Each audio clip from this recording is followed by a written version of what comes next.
Apparently we're adding more things that won't get resolved. Okay. Rudy. Oh, shit. Please tell me his parents are still okay. Rudy and his family aren't on it. Okay. God. What about Sophie? I was pretty sure she's a main character, but she's still there, right? Zenith, Lilia, and Aisha are all missing. Norna's safe with me. Okay. Were they caught up in the teleport then? How large was the area? I would have to imagine... From what we've seen of the monsters, they don't seem sentient enough to do kidnapping for any reason. And... Well, no, the guy in the mask did go after Rudius, but I can't imagine he would learn who his family is that quickly. I have to imagine they got caught in the teleport, but that would raise the question of where Paul was. And I think he only listed 3 names, but there would have been 4 others in the family, so I think one of the kids would have been there as well with him. Did they run? How big was that teleport? We still haven't gotten clear answers on that. I'm not sure about the pacing of this, honestly. I think, frankly, they could have done more to develop the world before all this happens. I feel like this is very sudden and honestly feels somewhat random. I would have preferred more development, even if it made it less surprising, honestly. This is just a very sudden shift in everything this story is. I like the idea of his family being gone and needing to be found. I think that makes it interesting and makes the time we spent with them actually mean something in the greater scheme of the story. Okay.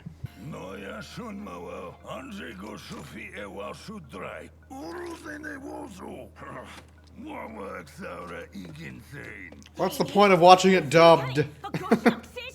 I'm worried about those children. We should follow them. You consider those children, I don't know. then? If we stick too close to them, they might figure out you really are a Superd. Would you rather I stand back and watch them die? What if these 2 get hurt because you wanted to save them, though? We can tail them. Our reputation will get a bigger boost if we swoop in. And one of them immediately died. Shit. That's what you get when you play with people's lives. You just hurt a child. Die for your own self-interest? Higenseni, Hajinpewa, Ui Linkinsa, Leduru. Rudius is a child, and you're blaming him. You're just a hypocrite. He absolutely fucked up. Like, don't get me wrong on that, but Rijard becomes more of a hypocrite with every passing moment. And more foolish and arrogant as well. Maybe it wouldn't hurt an adult or someone his age, but slamming a child into a tree with the amount of strength that he has would cause some level of damage. Even just a cut or a bruise, it would damage him. But he didn't care, because the child did something wrong. But he believes that children can't be blamed, and they should be protected regardless. You could argue Rudius is 40, so that doesn't count. And yes, that's true. However, in Rijard's eyes, Rudius is a child. The group of demons there were like 17 at the fucking youngest. So a 10-year-old would absolutely still be a child, and even more of one. It's strange how much he bent his values there at the end, calling her a warrior instead of a child. That's interesting to me. It's either a sign of change or further evidence of his flawed convictions, I guess. Dark as it is, I'm kind of glad the dude died. It's a very important learning moment for Rudius. Rudius looks so small in that shot. Then what are we waiting for? Good. Don't hesitate now.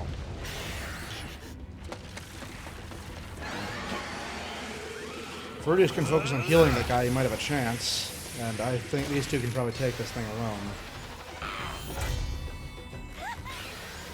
Oh. How strong is Rijard? Again? Oh my god! Huh. Why could she do it that time? Rudius! Right!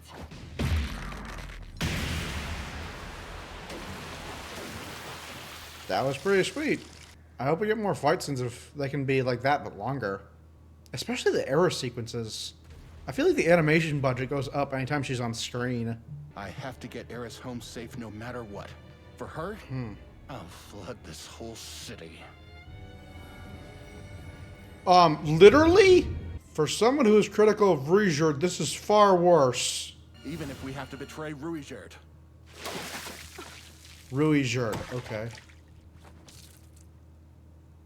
That'll do it. Admittedly, a better plan than Rudius had. But now what? I should be apologizing to you. I was least you too admit it. focused on finding the easy way out. I just wanted to make money and make us look good. Good. I'm sorry. Apologies. I've been acting like a selfish idiot. No, Good. you haven't. I see that I misjudged you. Hmm. In town, you were prepared to kill to survive. I could sense your resolve. Hmm. Interesting.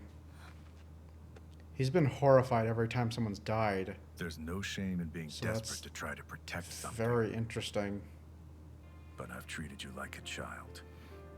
You treat a lot of people like a child. What does that word even mean to you, Ruijerd? Good question! Yeah, that kind of completes the look.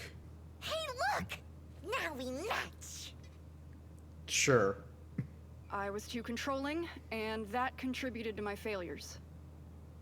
We'll run into all sorts of problems down the road, so I'd like for us to talk them out together and find solutions as a group. Fewer surprises that way, and hopefully, fewer fights.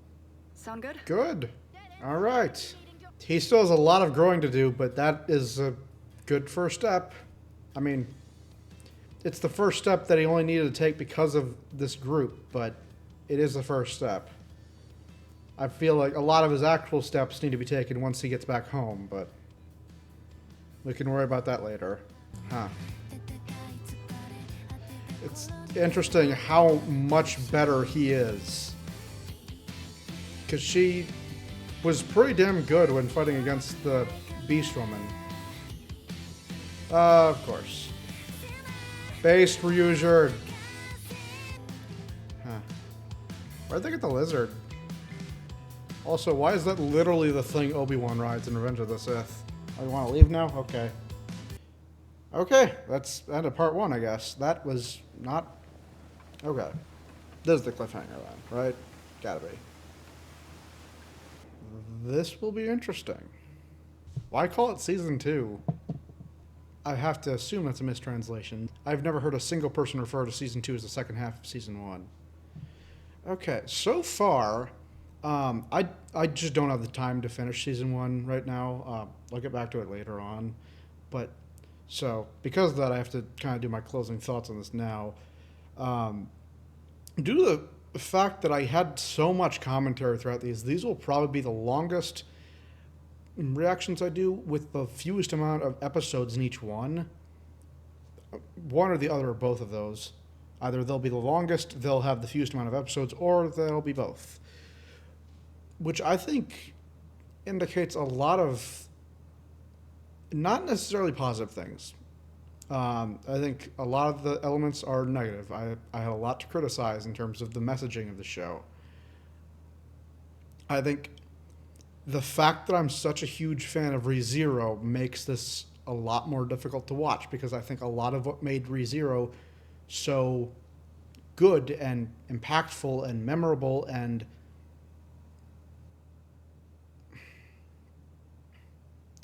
Subversion has taken on a bit of a negative connotation in recent years, partly because of how many people hated The Last Jedi, and then things kind of snowballed from that.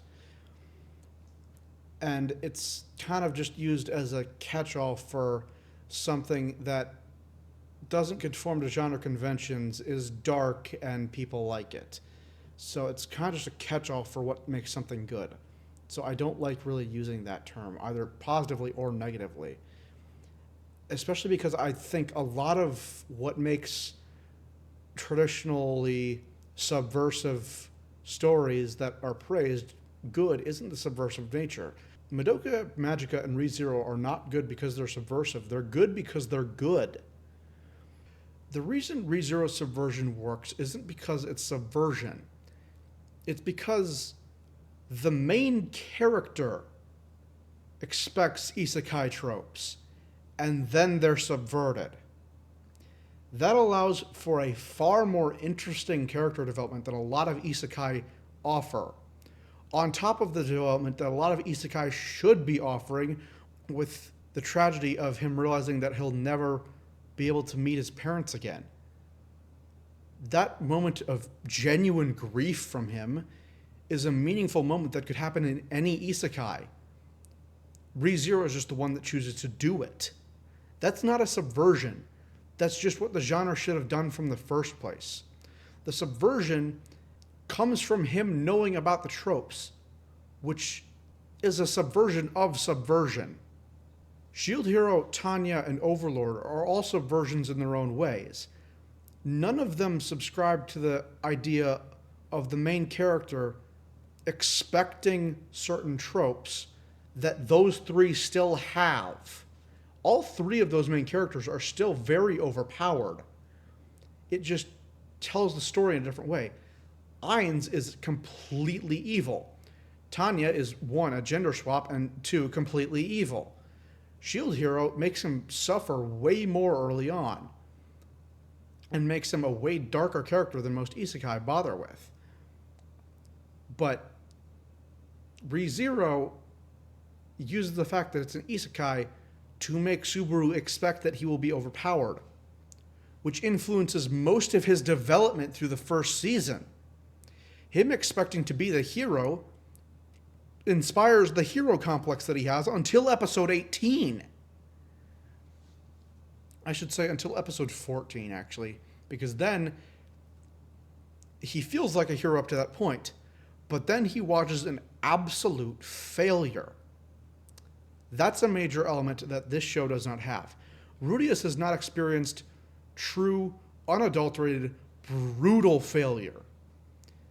The closest he got was his plan with the snake and the spider by holding off the Superb and Eris. And that didn't cost him anything personal. Episode 14 and 15 of ReZero is the first time Subaru experiences absolute, utter misery.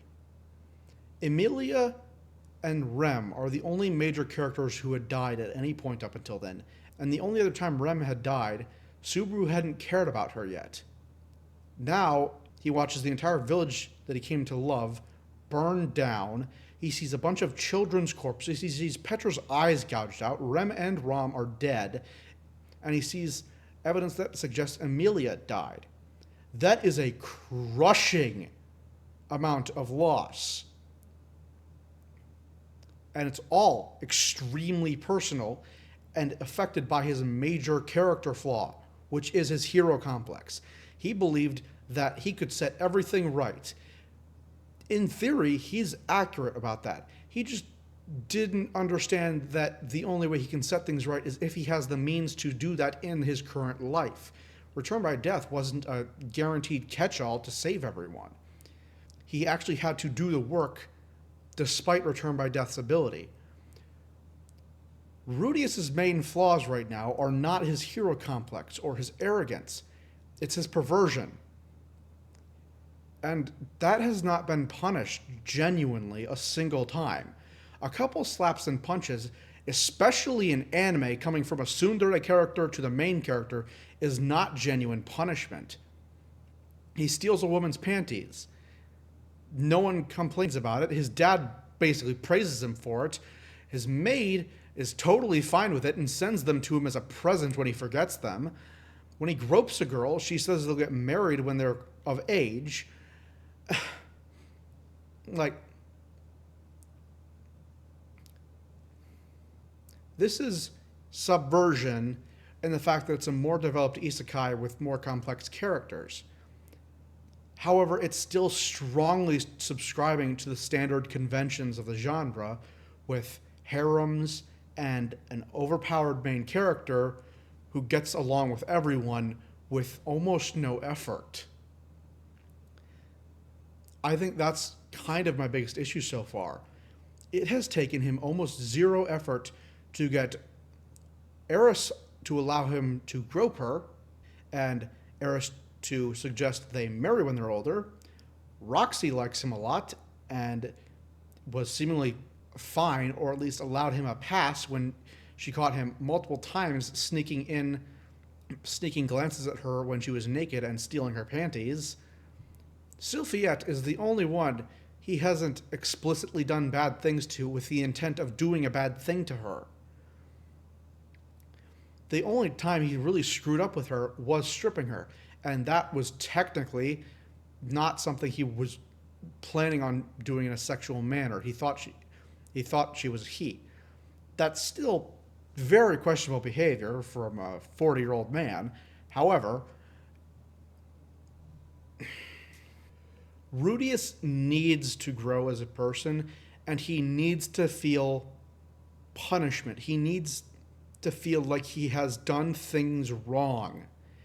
And nothing in the show so far has discouraged his behavior. And almost every time it encourages the behavior. He gropes Eris when she sleeps without her consent and tries to take her panties off. A few years later, she willingly allows him to grope her, and after he goes too far, she comes back and apologizes for getting mad at him, despite it being entirely within her rights to offer her consent. And this is all disregarding the fact that he has not opened up to anyone about the reincarnation. Which, in some cases, fine. I understand why you wouldn't want to open up about that. I imagine it wouldn't be believable to most people. However, a lot of people trust him. In ReZero, for a long time, most people didn't trust him, so even then it wouldn't have made sense for him to tell people. But when he finally tried, he physically can't. That's the biggest difference with ReZero compared to almost any other story like this. Steins Gate, Mushoku Tensei, fucking Berserk, I don't know, Madoka Magica, Attack on Titan, sure. Any scenario where things could be solved by the main character telling people about something, and either they do and it makes the story go easier for them, or they don't, and that can vary. In some cases, like Madoka Magica, telling them ends up being pointless in the end because it fucks everything up. With Steins Gate, it actively helps. With Attack on Titan, if Eren opened up to people, he might have had a chance to make things better in a way that wasn't awful for everyone involved. In this, Eris would believe him. Let's be frank. Roxy would probably believe him, given his talents. The maid would believe him. Considering everything she noticed that was unusual about him, I think she would absolutely buy that. But Rudius does not tell anyone. Ruigerd? That name is going to be the death of me. I believe that he would believe Rudius if he told him everything. Because Rudius does not act like a person of his age, and it's explicitly obvious. Especially to someone who would have lived as long as Ruigerd has. And I think Ruigerd knowing would drastically change the relationship the two have in a way that would probably improve it in the end. But Rudius just doesn't tell anyone. Part of me wants to give the author and Rudius more time, but everything I've heard suggests my criticisms are things that do not change. Everything I have heard suggests that Rudius is never punished for anything he does. And I have never heard anyone talk about him opening up and addressing the reincarnation to any of the other characters. Now, that may happen, but frankly, with Eris, as far as I'm concerned, it's already too little too late. He has tried to have sex with her. If she forgives him, and is okay with him after he admits the reincarnation element, I would want to drop the show. Because, frankly, I don't think she, as a character, would view that as something that's okay. She would probably hate him to some degree, at least for a little bit. No, she would be furious with him for keeping it as a secret for so long already. She likes to know things. That's one of her defining traits so far. Subaru also takes until episode 18 to truly mature as a character. However, it takes until episode 13 for him to be clearly a bastard in some regard. Rudius was an awful person by episode 1. 10 episodes later, he is not changed. There are some good parts of him. I think the reason he wants to get Eris back home is largely for perfectly normal reasons. He doesn't seem to have a completely skewed sense of morality. I honestly would argue Paul's morality is worse. The fact of the matter is, though, he's still acting like a pedophile and is constantly doing extremely creepy and disgusting things to women. And he's never punished. I think no matter how much he changes over the course of the show, the fact that he isn't punished is the crux of the problem for me. And frankly, I don't see any punishment happening. Sylphiette, Roxy, and Eris all adore him. I don't think there's a single character so far who outright hates him. And most of them don't even dislike him. The one person who dislikes him didn't even dislike him for anything he did. It was for stuff that happened within her own past. And that was the most hatred we'd seen towards him as a character. Outside of Eris, but that's because she just has anger issues. I want to like this show because I think many of the elements of it are very similar to things I've liked in other shows. However, the most important things for a show in me are, one, its ending. So, frankly, a lot of shows don't have the most important part of it for me. The ending of a story is the most important part of it to me, and it can influence my view of the entire thing. Attack on Titan was something I didn't like. The ending made it so comically bad that I almost kind of like it for that badness. Nier Automata has arguably the greatest ending in any piece of media, and is one of the greatest things ever done in any work of art.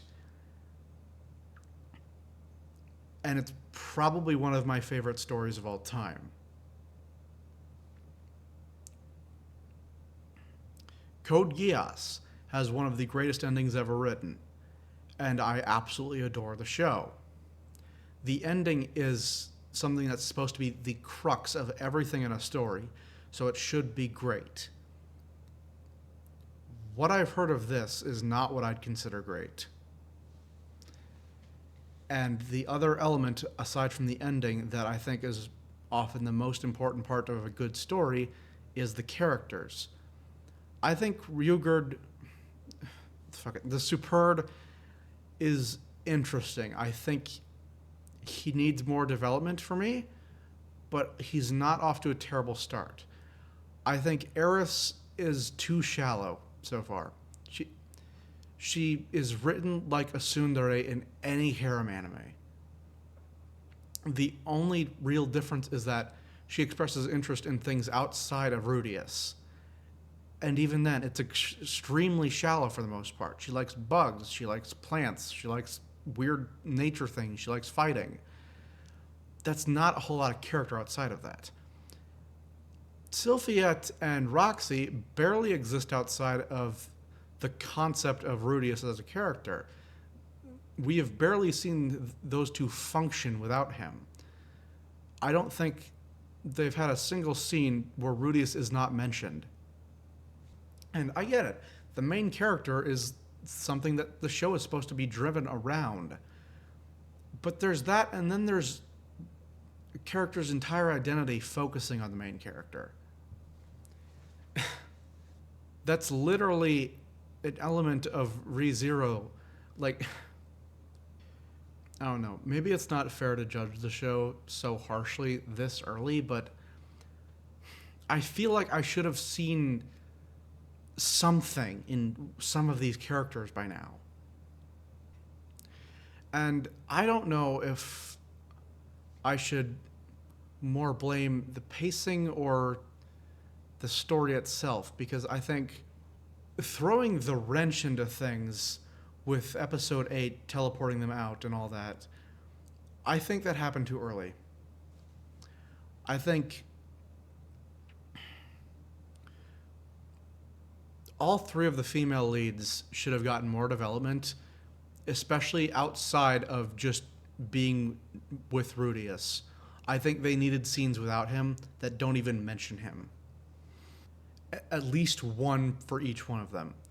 And Rudius just needed some kind of punishment for being a pervert from someone other than Eris. Because she does it because it's Eris. If she didn't have her anger issues, I don't think she'd even hit him to begin with. I just wish we had gotten something by now that more thoroughly gives these characters life. Because he treats this like a dating sim, and so far, it's working. I hate that. That completely devalues all the female characters so far. It makes them feel like NPCs. They don't feel like people because of it. They feel like characters who exist for him. I want to be nicer on this show because of the fact that I'm so early on, but the combination of my preconceived opinions about this show, along with what I've gotten spoiled for me, along with what I've seen in this, makes it difficult to give it a fair judgment on what I've seen so far. Because with ReZero, Emilia is a pretty shallow character for most of the first season, I would say. Especially on a first watch, though. I think on a second watch it becomes a lot more apparent that she's a deeper character than she seemed, but we don't see a lot of that depth. We're gazing into a pool and seeing and realizing that it's deeper than we thought it was, but we're not really getting any idea of that depth or the details of it. Season 2 is when that depth happens, and it happens in the second half. And at that point, she goes from an interesting character with potential to someone who feels like a genuine person. And that's one of ReZero's strong points. So many of the characters feel like people I could actually imagine being a real person. Rudius and Paul, I think, are the only characters so far I can imagine being 100% real. Like, they're the only ones that feel like actual people so far. And for the way this show is paced and written and all of that, I feel like I should feel that way about more of the characters, or at least feel like they have the potential to be that. But as it stands, Roxy, Eris, and Sylphiette exist. If you remove Rudius from them, they are a vacuum. They have nothing. They are nothing.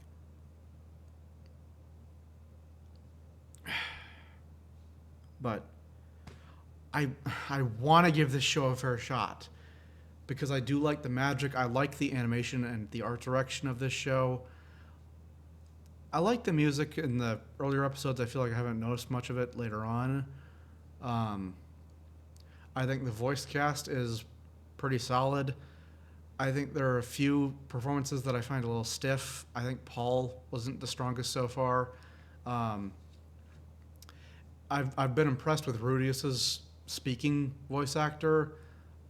Usually, when they get women to play young males, it's kind of noticeable. But honestly, I feel like I haven't really noticed that at all so far. Um, I liked Roxy's voice a lot. It was less traditional squeaky anime girl. Sylviette's voice is a little weird to me, but I imagine she grows over time because she still sounds so young, and I'm not sure if that's just the way the actress sounds or if that's just a certain choice of the direction they went with her. Um, for a show I'm so frustrated by, I absolutely have more to say on it than any other show that I've watched so far, as you can tell. I watched 5 episodes there. I have been recording for 3 hours. For context, the episodes average 24 minutes.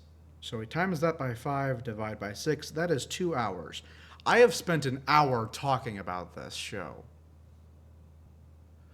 I feel like that says more than anything that I really, really want to enjoy this show. And I think it has the potential to be good. I just am seeing that potential squandered at so many opportunities so far.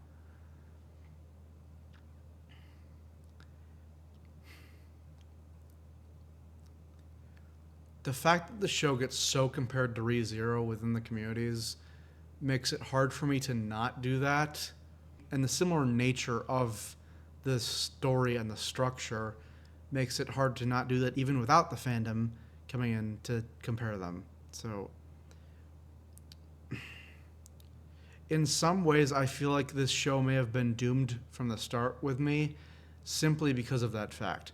ReZero is one of my favorite works of fiction of all time, and I've only watched 2 seasons of it. So comparing it with a show that consistently frustrates me and makes me feel like its potential is being squandered, I'm sure you can see why I'm so passionately upset about this, right?